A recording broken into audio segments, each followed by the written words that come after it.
Facebook kamu, whatsaap kangol pi, email hoy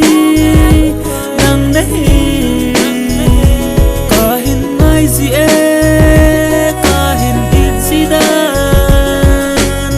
message này reply gì lâu tên mit cho al bay ka bang gì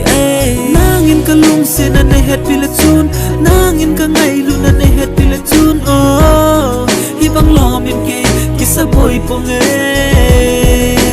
nangin ka lung se na ne het pila chun nangin ka ngai lu na ne het pila chun oh hi bang lo min ke kisa boy pong hi ti pong ke hi lung se pi dang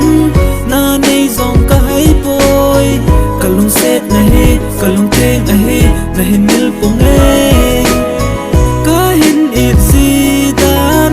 mi dang ading in nei sat pi pau lai nai gan thei sa pong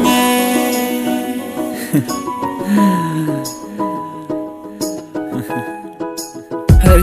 kana gel gì kana say gì kamel mulo ko malung se tim tu la lo ding in kana gel gì piti tam nang kamu do he kalung gel lo se abona boita Facebook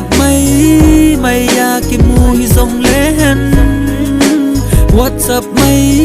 mai ya ki ho hi zong lehen za dang nam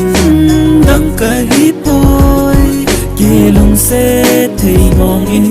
nai gel kel in kalung gel la kalung gu thim tu cheng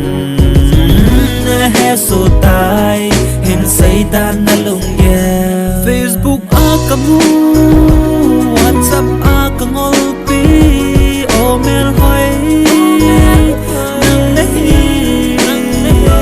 kahin mai gì kahin in sidan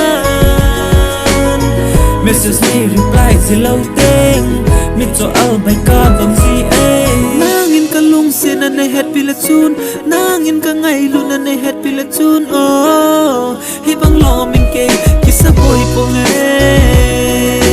nangin ka lung se na ne het pila chun nangin ka ngai lu na ne het pila chun oh sti khong sai ke ma kisa boy pong hi ti pong ke